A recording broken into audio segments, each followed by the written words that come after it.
오늘의 헤드라인입니다. 정부가 포장재를 지금보다 쉽게 재활용하기 위해 재활용 등급 기준을 새롭게 바꿨습니다. 개정안에 따르면 앞으로 페트병은 몸체가 무색이고 라벨이 쉽게 제거될 수 있는 재질과 구조로 만들어져야 합니다. 이스라엘 연구진이 혈관 조직까지 갖춘 인공심장을 3D 프린팅 기술로 제작하는 데 성공했습니다. 단순히 심장 구조를 재현했던 수준에서 한 발 나아가 혈관 세포와 심실까지 재현한 심장을 만든 건 세계 최초입니다. 기억력을 높이기 위해선 길게 잠을 자는 것보다 오히려 짧은 휴식이 더 좋다는 연구 결과가 나왔습니다. 반복된 학습으로 만들어진 기억은 휴식할 때 더 강해진다는 건데요. 자세한 이야기 취재 기자와 나눠보겠습니다. 어깨가 뻐근하고 아프면 단순한 근육통이나 오십견으로 착각하고 가볍게 여기는 경우가 많은데요. 하지만 팔의 회전 기능을 담당하는 근육이 끊어져 통증을 느끼는 경우도 있어 정확한 진단과 치료가 필요합니다. 오늘 내 몸 보고서 시간에는 어깨 회전근개 파열에 대해 알아봅니다.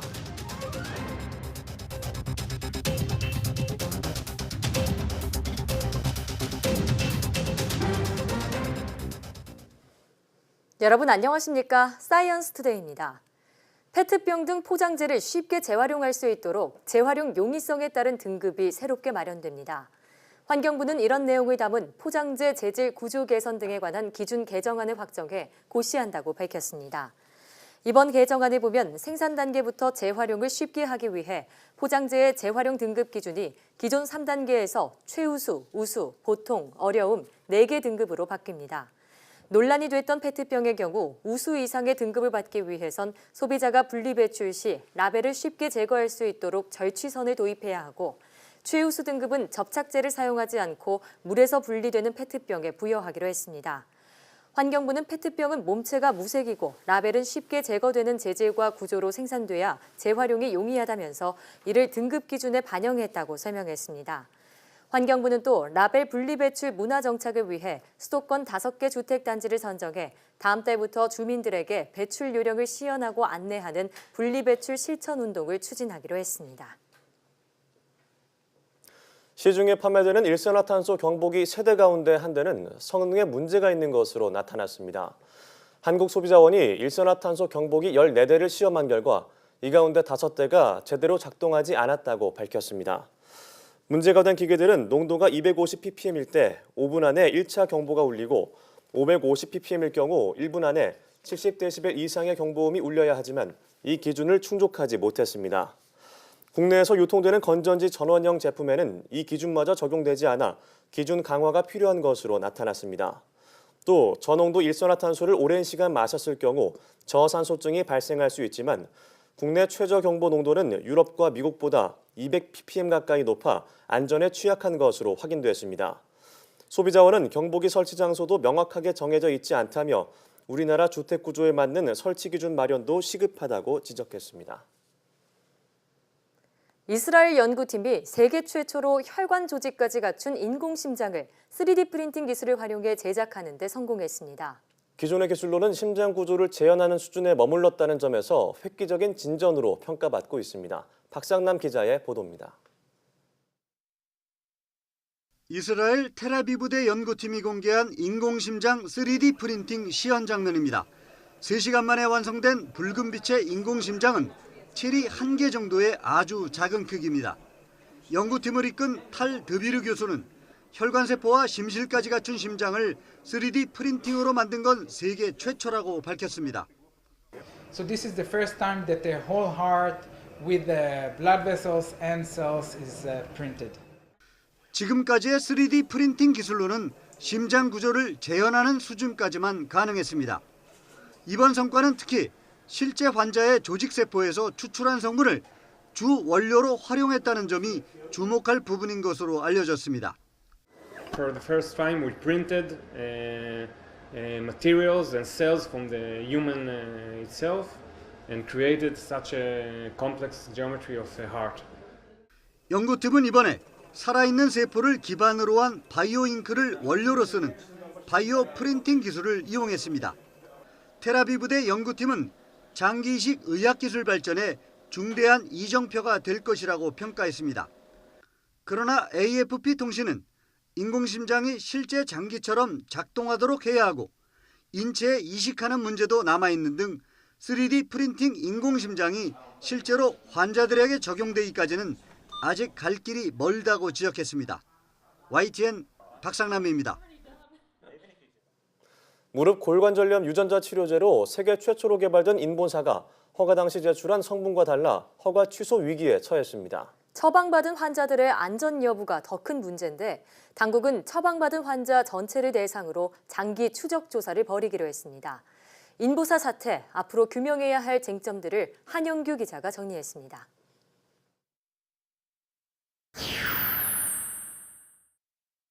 무릎 골관절염 유전자 치료제 인보사는 항염증 작용을 하는 유전자가 도입된 연골 유래세포를 주 성분으로 해 2017년 허가를 받았습니다. 하지만 이액의 형질 전환 세포가 연골 유래가 아닌 신장 유래세포로 밝혀짐으로써 왜 성분이 달라졌는지 원인을 규명해야 합니다. 인보사 개발을 착수한 것은 1999년으로 그동안 20년이 지났는데 성분명도 모른 채 임상시험을 하고 제품 허가를 받은 것은 납득하기 어렵습니다. 고롱 측은 성분명을 잘못 알았을 뿐 성분이 바뀌지는 않았다고 주장하고 있지만 고의성이 있을 경우 수사 의뢰를 통해 형사적 문제로 비화할 수 있습니다. 더 중대한 문제는 그동안 처방받은 환자들의 안전에 관한 것입니다. 인보사는 145명을 대상으로 임상시험을 하고 시판 후 3,700여 건이 투여됐습니다. 그동안 주사 부위의 통증과 다리가 붓는 부종 등 102건의 이상 사례가 보고됐습니다. 앞으로 전체 투여 환자를 대상으로 장기 추적 조사를 벌여 이상 반응을 확인하게 됩니다. 식약처는 2017년 7월 인보사의 국내 시판을 허가했습니다. 하지만 성분명이 무엇인지도 모르고 종양 발생 가능성에 대한 우려가 있음에도 허가를 내준 식약처의 책임이 적지 않습니다. 이 때문에 허가를 내준 식약처의 자체적인 셀프 조사에 맡겨둘 것이 아니라 감사원 감사를 통해 허가 과정과 안전성 문제를 규명해야 할 것으로 보입니다. YTN 한윤규입니다. 백두산 천지에 화산 폭발이 일어날 경우 지난 2010년 아이슬란드 화산 분화량의 1000배 규모가 될 수도 있다는 예측이 나왔습니다. 포스텍 이윤수 교수는 국회에서 열린 한국지질자원연구원이 주최한 토론회에서 이같이 전망했습니다. 이 교수는 서기 946년 등 과거 백두산 천지에서 발생한 화산 폭발 사례 등을 제시하며 앞으로 백두산 화산이 어떻게 될 것인지 모르나 그걸 알기 위해 정밀 조사를 해야 한다고 주장했습니다. 한국지질자원연구원 지강현 박사도 지난 2002년부터 2005년까지 백두산 천지 근방에서 화산 지진이 3,000여 회 이상 발생하며 천지가 부풀어 오르는 등 심각한 화산 분화의 징후가 나타나고 있다고 밝혔습니다. 지 박사는 안정기에는 한 달 평균 7건이던 지진 발생 수가 지난 2002년부터 2005년 사이엔 평균 72건으로 증가했다며 이 시기에 지진의 크기도 커졌고 백두산 자체도 더 부풀어 올랐다고 장백산 화산관측소 연구 결과를 인용해 설명했습니다. 단어 3개만으로 지구상 모든 곳의 위치를 정밀하게 나타내는 주소 체계가 국내에서 확대될 것으로 보입니다. 새 단어 주소를 개발한 영국 스타트업 왓스리워즈는 기자회견을 열고 택시나 음식 배달 등으로 국내 서비스를 확대하겠다고 밝혔습니다. 왓스리워즈는 전 세계를 9제곱미터의 넓이의 정사각형 57조 개로 쪼개 단어 3개로 이루어진 주소를 부여한 서비스입니다. 예를 들어 상암동 YTN 본사의 주차장 요금 정산소 10m 앞 주소는 전통, 보석, 꿈속입니다. 이 주소를 이용하면 산이나 바다 한가운데서 구조를 요청하거나 넓은 공원에서 음식을 배달받을 때 구체적인 위치를 측정할 수 있습니다. 현재 전 세계 170개 나라 기관 1000여 곳이 이 주소 표기를 도입했는데 국내에선 카카오 지도가 지난 3일 처음으로 도입했습니다. 여기서 왓스리워즈 사업개발팀장 조르디 팔머의 말을 들어보겠습니다. There is a little bit of logic to the randomness. And that is when we put similar combinations as far apart as possible, just in case if you do make a mistake or you mishear over the phone, it's really easy to spot.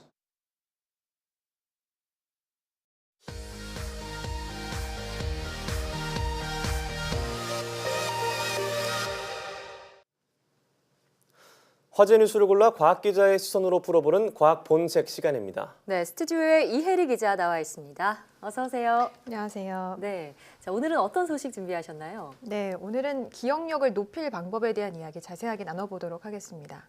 기억력을 높이기 위한 방법이요. 저희도 뭐 방송하다 보면은 빨리 대본 외워하는 경우가 적지 않은데 네. 궁금하네요. 바로 알려주시죠. 네, 기억력을 향상하는데 이 반복적인 짧은 휴식이 도움이 된다라는 이런 연구 내용인데요. 네.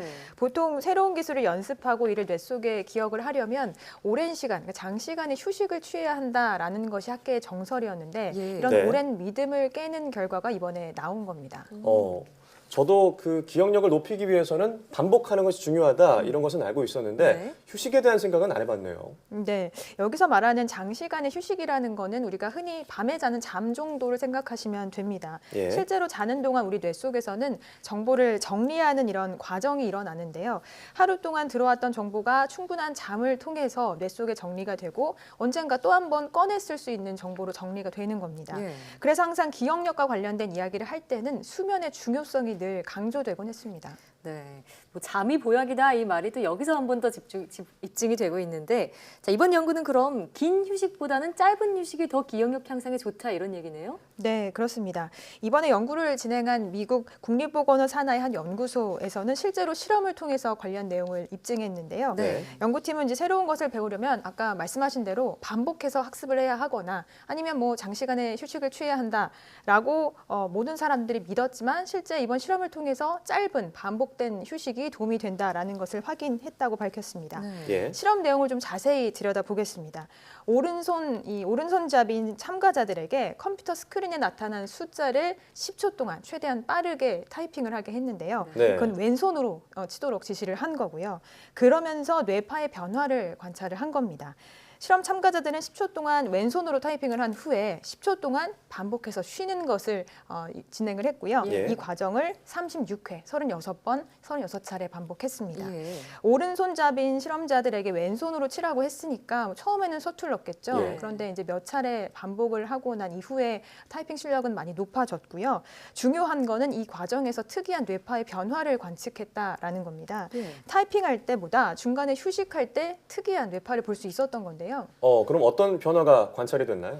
네, 휴식 도중에는 알파파보다 베타파가 더 많이 관찰됐다라는 겁니다. 예. 이 파동, 이 베타파라는 것은 예. 주파수 14에서 30Hz 정도 대역의 파동으로요. 불규칙한 뇌파인데 과제를 할 때, 집중할 때 보통 발생을 하거든요. 그러면 휴식할 때는 당연히 이 파동이 더 줄어야 될 것으로 보이는데 오히려 휴식을 하는 동안 베타파가 불규칙한 변화를 보였다라는 겁니다. 예. 자, 그러니까 오히려 뭐 타이핑을 하지 않고 휴식을 취할 때 이 수행 과제를 할 때 나타나는 그런 뇌파가 더 활성화됐다 이런 얘기군요. 네, 맞습니다. 이렇게 중간중간 휴식을 거쳐서 하루가 끝날 무렵에 수행 능력이 가장 높게 나타났고요. 오히려 하루 자고 일어나서 그 다음날 수행을 했을 때보다도 전날에 중간중간 휴식을 거친 후에 훈련했을 때가 더 좋은 성과가 나타났습니다. 연구팀은 이를 두고 매번 중간중간 휴식을 하는 것이 얼마나 이 학습 능력이 중요한가를 보여주는 실험이라고 설명을 했고요. 네. 여기에 덧붙여서 어떤 학습을 하거나 연습을 할 때 중간에 적절하게 쉬고 비슷하게 또 간격과 배열을 맞춰가면서 쉬는 것이 중요하다라고 설명했습니다. 이번 연구 결과를 보니까 저희 학창 시절에 네. 50분 수업하고 10분 쉬잖아요. 네. 그게 왜 중요한지 알게 됐고요. 학생뿐만 아니라 이렇게 일하시는 분들도 중간중간에 휴식을 취하는 게 굉장히 중요하겠네요. 맞아요. 네, 맞습니다. 우리가 소위 좀 멍 때린다라고 이야기를 하잖아요. 예. 뭐 그런 종류의 휴식도 좋을 것 같다는 생각이 들어요. 네, 멍 때린다, 그러니까 아무것도 안 하고 가만히 있는다 이런 얘기인데, 근데 보통 요새는 휴식 취할 때도 스마트폰을 계속 손에 쥐고 있다 보니까 멍 때리는 것도 사실 좀 쉽지 않은 것 같아요. 네, 그렇습니다. 얼마 전에 작년이었나요? 최근에 이제 그 멍 때리기 대회도 있었죠. 네. 현대인들을 대상으로 한강공원에서 열렸던 대회였는데 그만큼 현대인들이 이런 수많은 정보에 수시로 노출이 되다 보니까 이게 쉰다는 것도 쉽지 않다라는 거를 보여주는 것 같았어요. 예. 실제로 이렇게 멍하니 있는 것이 기억력 향상에 도움이 된다라는 것을 입증하는 연구도 있었는데요. 우리 뇌에서는 인지작용을 하지 않을 때 활성화되는 부위가 있는데 이를 네. 디폴트 모드 네트워크라고 부릅니다. 그러니까 이는 쉬고 있을 때 때 오히려 활성화되고 이 부위가 기억을 저장하는 데 도움을 준다라는 거거든요. 네. 예. 또 이 부위는 창의적인 아이디어를 낼 때도 활성화되기 때문에 쉬면서 기억력도 높이고 또 창의적인 아이디어도 낼 수 있다라는 이런 얘기가 되겠죠. 방송 보시는 분들 물론 뭐 바쁘신 와중에 쉬는 게 쉽진 않겠지만 네. 중간중간 좀 멍하니 아무 생각 없이 쉬시는 것도 좋을 것 같습니다. 네. 네, 그렇습니다. 자, 그리고 우리가 또 두 번째 소식으로 넘어가 볼 텐데요. 다음 소식은 무엇을 준비하셨나요? 예. 네. 다음은 좀 안타까운 소식을 전해드려야 할 것 같습니다. 네. 전 세계적인 희귀종 자이언트 양쯔자라의 암컷 한 마리가 최근에 죽었다라는 소식이 전해졌는데요. 예. 이 암컷은 중국 장쑤성의 한 동물원에 있던 샹샹이라는 이름의 암컷입니다. 예. 90살이 된 암컷인데요. 건강 상태가 원래 좋았는데 최근에 인공수정 시술을 받고 나서 5번째 시술을 받고 나서 24시간 안에 숨을 거뒀습니다. 예. 이 자이언트 양쯔자라는 중국에 2마리가 있고요. 베트남의 야생 상태로 2마리가 존재하는 것으로 전해지면서 지구상에는 총 4마리가 있었던 걸로 보고가 됐는데 이번에 한 마리가 죽으면서 이제 3마리밖에 남지 않게 됐죠. 중국에 있는 나머지 한 마리는 100살이 넘은 수컷이고요. 네. 베트남에는 야생이 존재하고 있기 때문에 암컷인지 수컷인지 성별을 정확하게 확인하기는 어려운 상태입니다. 예. 그러니까 중국에서는 유일했던 암컷이 숨을 거두면서 그러네요. 멸종 위기의 위험이 더욱 커진 상태인데요. 이를 두고 중국에서는 재앙에 가까운 손실이다라고 표현을 했습니다. 예. 그러니까 전 세계에 4마리의 양쯔자라가 있는데 그중에서 한 마리가 죽었으니 이제 3마리밖에 남지 않은 건데 이번에 죽은 이런 암컷 자라가 90살이라고 하셨죠. 뭐 거북이나 자라가 장수한다고는 하는데 정말 네. 오래 사네요. 네. 자, 그런데 이 양쯔자라 저는 처음 들어보거든요. 어떤 종인가요? 네, 양쯔자라는 국제자연보호연합에서 지정한 멸종위기 동물입니다. 길이가 한 1m가 넘고요. 몸무게가 150kg, 그러니까 엄청 큰 예. 거대한 자라죠. 그리고 네. 160년 이상을 살 수 있는 것으로 보고가 됐습니다. 사람보다 더 오래 사니까 정말 이 태어난 양쯔자라가 160년 이상 살지는 검증할 수 있는 사람이 없는 셈이죠. 예, 그러네요. 수가 워낙 적고 희귀해서 물속의 판다라고 칭해지기도 하는데요. 예. 양쯔자라는 지난 수십 년 동안 댐 공사나 경제 개발로 인해서 더 이상 자연에서는 살 수 없는 상태가 됐고 그러면서 이제 멸종 위기종으로 처해지게 됐는데요. 양쯔자라를 지키기 위해서 인공 수정을 시도를 했지만 쉽지 않은 것으로 현재는 보입니다. 네, 이번에 숨진 자라도 인공 수정을 한 뒤에 죽었다고 했는데 동물들에게 이렇게 인공 수정을 한 실험을 하면은 좀 위험한 건가요? 그렇습니다. 일부에서는 그런 지적도 나오고 있는데요. 예. 그동안 건강했던 이 암컷 샹샹이 인공수정 이후에 죽은 걸 두고 일부에서는 사인이 인공수정이 아니냐라는 목소리도 나오고 있습니다. 그래서 앞서 또 이제 이 샹샹이 받았던 인공시술 모두 5번째 실패로 돌아갔기 때문에 예. 그런 지적도 나오고 있는 건데요. 일단은 중국 언론들은 인공수정과 이 샹샹의 죽음과는 관련이 없다라고 밝혔지만 정확한 사인을 파악하기 위해서 부검을 하기로 했습니다. 전문가들은 이 샹샹의 난소를 적출해서 일단은 보관을 하겠다라는 입장입니다. 예, 뭐 난소를 적출해서 보관한다고는 하지만 어쨌든 대의를 잊지 못하고 죽어서 현재로서는 양쯔자라가 좀 멸종될 위기에 처했다라고 볼 수 있을 텐데요. 이 멸종 위기종을 보호하기 위한 인간의 여러 가지 시도가 동물들에게는 어떤 영향을 미칠지 한번 생각해 볼 필요가 있을 것 같습니다. 오늘 말씀 잘 들었습니다.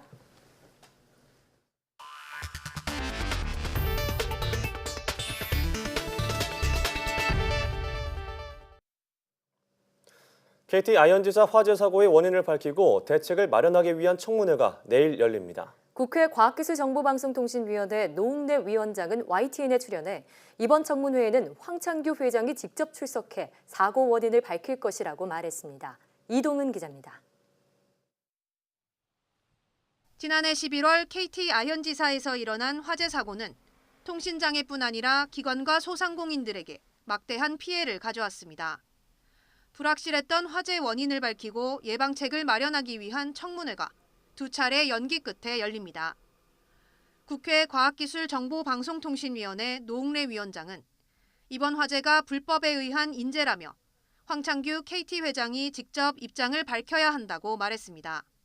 이거는 안전 등급 축소 조작에 의한 불법에 의한 인재다라고 규정을 하고 있는 거고 불법을 했기 때문에 이거는 황창규 회장이 직접 나와서 책임의 당사자이기 때문에 이번에 소명을 해야 될 거고요.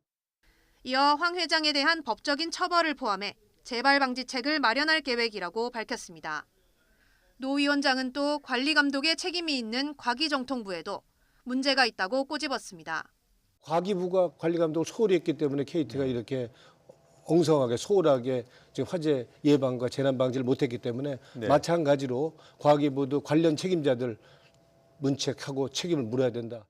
최근 논의되고 있는 유료방송 합산규제법의 부활에 대해서는 일몰된 법이 연장되는 것은 자연스럽지 않다고 선을 그었습니다. 일몰이 돼서 지금 8개월이 지났는데 다시 그걸 연장을 한다는 건 또 자연스럽지도 않고 사후 규제를 할 테니까 일단은 시장에 맡기는 쪽으로 가는 게 맞지 않느냐 하는 게 정부의 입장입니다. 세계 최초로 도입한 5G 때문에 기존 LTE 서비스에 차질이 생긴다는 지적에 대해서는 안정성에 문제가 있다고 본다며 국회 차원에서 점검하겠다고 약속했습니다. YTN 사이언스 이동훈입니다. 8년 전 쓰나미로 폭발 사고를 일으켰던 일본 후쿠시마 제1원자력발전소에서 핵연료를 꺼내는 작업이 처음으로 시작됐습니다. 앞서 아베 총리는 이 제1원전을 방호복이 아닌 양복 차림으로 찾았는데요. 방사능 오염에 대한 여전한 국내외 우려를 덜어보려는 이딴 조치로 보입니다. 보도에 이종수 기자입니다. 후쿠시마 제1원전 3호기 원자로 건물 안 수조에 있는 핵연료를 꺼내는 작업이 진행되고 있습니다. 핵연료를 꺼내는 데 필요한 크레인 등 모든 장치는 원자로 건물에서 500m 떨어진 조작실에서 작업요원이 모니터를 보면서 조정합니다. 参考期間の燃料取り出し、本日から開始されましたけど、2020年度中までに、プールからの燃料の取り出しを行う予定です。 8년 전 냉각장치 고장으로 폭발 사고가 나면서 발생한 인체에 치명적인 방사선과 잔해 때문에 그동안 준비 작업만 해오다가 처음으로 반출을 시작한 것입니다. 3호기 원자로 건물 안에는 사용 후 핵연료봉과 미사용 연료봉 566개가 보관돼 있습니다. 도쿄전력은 3호기 건물 내에 보관된 핵연료를 모두 꺼내 제1원전 부지 안에 있는 별도의 임시 수조에 저장할 계획입니다. なるべく早く建物のプールから燃料を取り出して、より安全な場所に保管することによって第一原発のリスクを下げることが目的です。 아베 신조 총리는 이보다 하루 앞서 5년 반 만에 후쿠시마 제1원전을 찾았습니다. 아베 총리는 이전에는 방호복을 착용했지만 이번에는 마스크를 쓰지 않고 양복 차림으로 둘러봤습니다. 세계무역기구 WTO의 후쿠시마 수산물 수입 금지 조치 유지 판결에 당황한 일본 정부가 내년 도쿄올림픽을 앞두고 방사능 오염에 대한 국내의 우려를 덜어보고자 서둘러 대응에 나섰다는 지적이 나오고 있습니다. YTN 이종수입니다. 몸속에 산성 유발 물질이 과도하게 쌓이면 사망 위험이 최대 15배까지 증가한다는 연구 결과가 나왔습니다. 분당 서울대병원은 지난 2013년도 입원 환자 17,000명 가운데 대사성 산증이 발생한 환자 4,400여 명을 분류해 신장 기능 손상 여부와 사망률을 분석한 결과 이처럼 나타났다고 밝혔습니다. 연구팀 분석 결과 대사성 산증이 발생한 환자에서는 급성 신손상 발생 위험이 1.57배 증가했고 산증의 정도가 심할수록 발생 위험이 커지는 것으로 나타났습니다. 또 대사성 산증 환자에서는 사망 위험 역시 증가했고 산증의 정도가 심할수록 사망률이 점점 더 증가했습니다. 대사성 산증과 급성 신손상이 동반될 경우 사망 위험이 최대 15배 이상 증가하는 것으로 확인됐습니다. 가임기 여성이 레티노이드 성분이 들어간 피부질환 치료제를 사용할 경우 사전에 임신 여부를 확인해야 합니다. 식품의약품안전처는 이런 내용의 임신 예방 프로그램을 6월부터 시행할 예정입니다. 해당 약품은 중증 여드름 치료제인 이소트레티노인, 중증 손 습진 치료제인 알리트레티노인, 중증 건선 치료제인 아시트레틴 등인데 태아에 심각한 기형을 유발할 수 있어 임신부에게 사용이 금지돼 있습니다. 식약처는 이 약품들을 복용 중이거나 복용한 뒤 최소 한 달은 피임하고 건선 치료제 아시트레틴의 경우는 복용 후 3년까지 피임하라고 권고했습니다. 임신 예방 프로그램이 시행되면 의사나 약사는 환자에게 태아 기형 위험성과 피임 기간을 설명해야 하고 임신 여부를 확인한 뒤 30일을 넘지 않는 선에서 처방과 조제를 해야 합니다.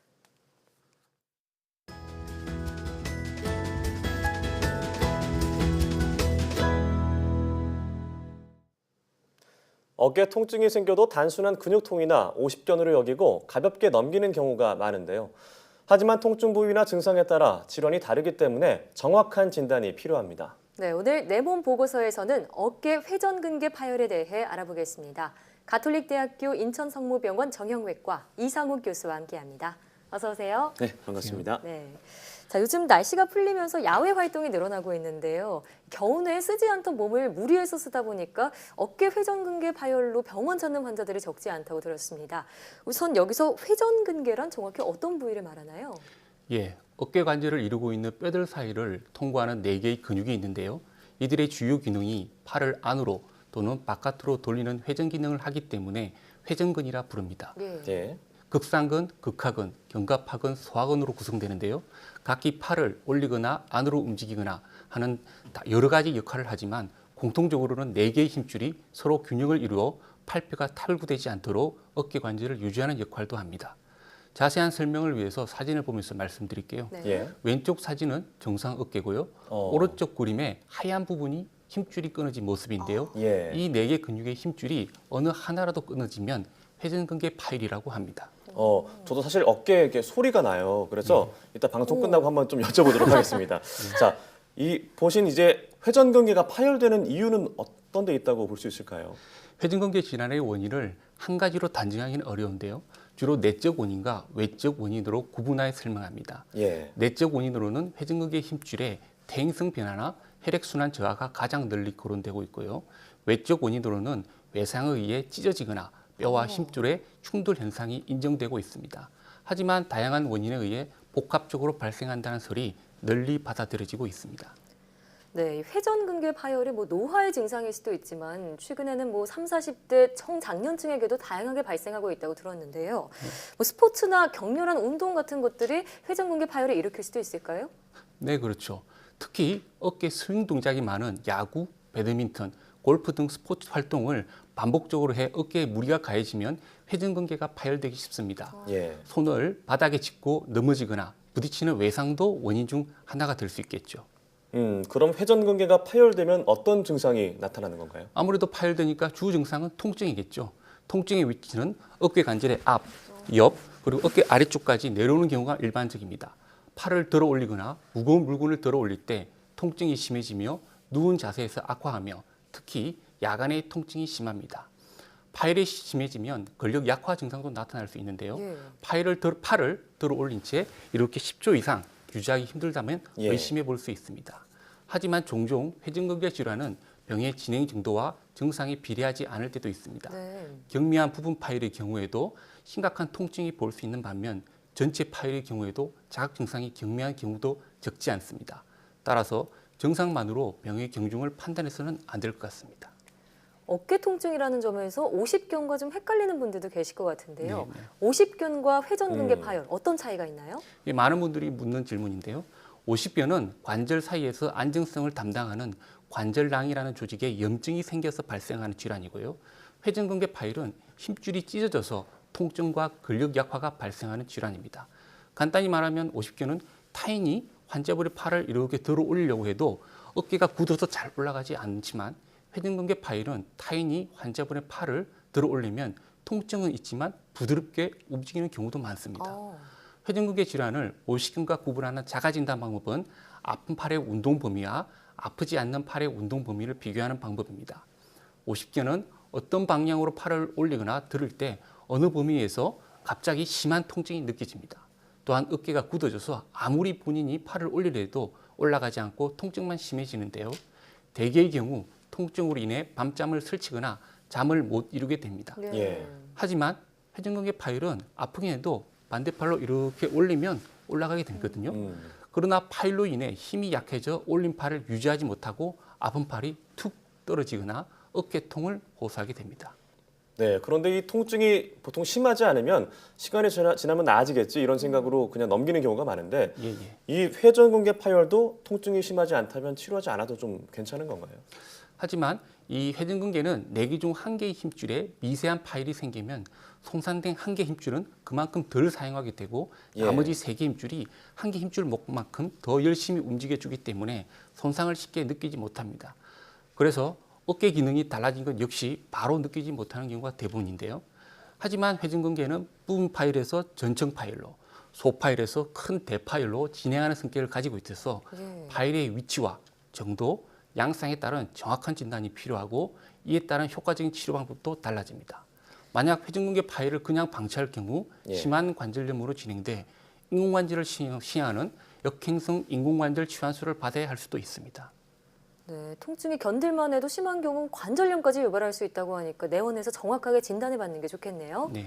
네, 또 파열의 위치와 정도에 따라서 치료 방법도 달라질 수 있다고 하셨는데 정확히 어떻게 차이가 나나요? 회전근개 질환의 치료는 환자의 나이, 그리고 직업, 필요한 기능의 정도와 파열의 크기, 통증의 정도 등을 감안하여 결정합니다. 특히 손상된 범위에 따라 수술적 치료가 필요한지 비수술적 치료가 필요한지 정확하게 판단하는 것이 중요한데요. 어깨 회전근개 파열의 범위가 작다면 비수술적 치료를 먼저 고려해야겠죠.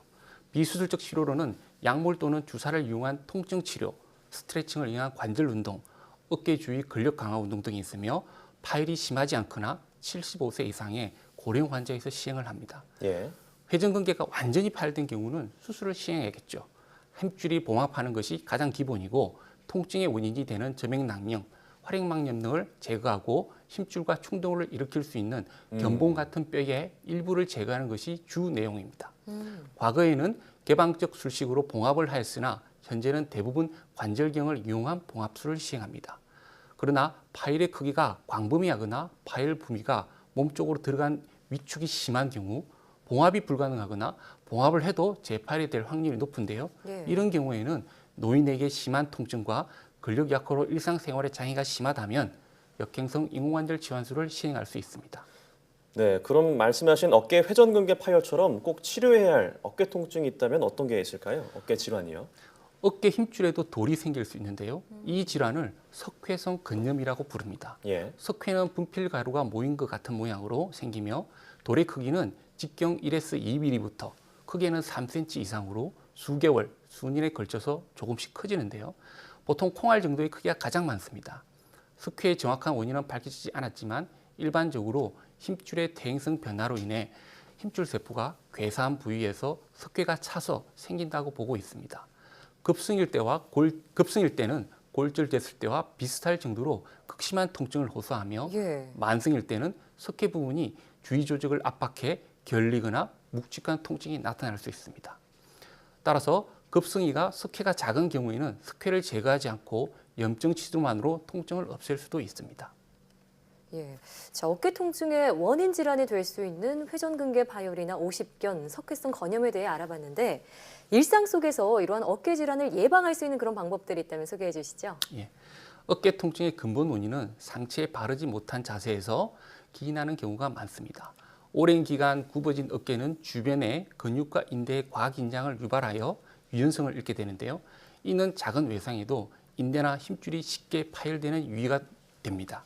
평소에도 매일 3, 4회 정도 어깨 스트레칭 하는 것이 어깨 건강에 도움이 됩니다. 손을 잡고 이렇게 전방거상, 측방거상, 그리고 이렇게 하는 것이 외회전, 오르카시안 내회전인데요. 집에서 손쉽게 할 수 있기 때문에 모든 분들이 할 수 있을 것 같습니다. 요즘 운동에 관심 있는 분들이 많은데요. 팔꿈치가 어깨 높이 이상 올라가는 자세는 어깨 천장뼈와 팔뼈 사이에서 힘줄이 마찰하는 현상이 발생하는데요. 반복적인 어깨 운동, 특히 중량을 들고서 시행하는 어깨 운동은 힘줄의 손상의 위험이 증가할 수 있습니다. 운동할 때는 적당한 중량을 이용해 운동하고 운동 전후에는 어깨 관절에 충분한 스트레칭을 통해 손상을 위험을 줄이는 것이 좋겠습니다. 네, 어깨 통증을 말씀하신 과격한 운동으로 인한 근육통 정도로 여기고 서서히 좋아지겠지 생각하고 방치한 경우가 많은데 빨리 이런 통증이 발생한다면 병원에 찾아서 진료를 받는 게 좋겠어요. 네, 그렇습니다. 자, 지금까지 가톨릭대학교 인천성모병원 정형외과 이상욱 교수와 함께했습니다. 오늘 말씀 고맙습니다. 고맙습니다.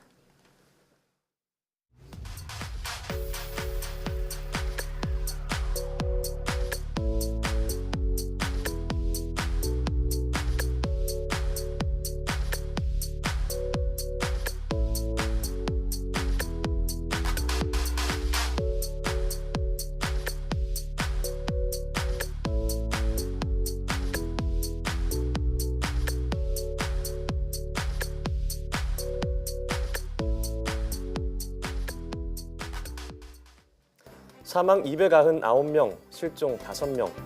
5년이라는 시간이 지났지만 상처가 아물지는 않았습니다. 네, 세월호 참사로 희생된 이들과 유족들의 아픔을 잊지 않겠습니다. 네, 아픔을 나누고 싶은 분들은 광화문 광장에 설치된 기억안전 전시 공간을 찾아서 희생자들을 추모하는 것도 좋은 방법이 될 것 같습니다. 다시는 이런 참사가 일어나지 않기를 바랍니다. 사이언스 투데이 저희가 준비한 소식은 여기까지입니다. 함께해 주신 여러분 고맙습니다.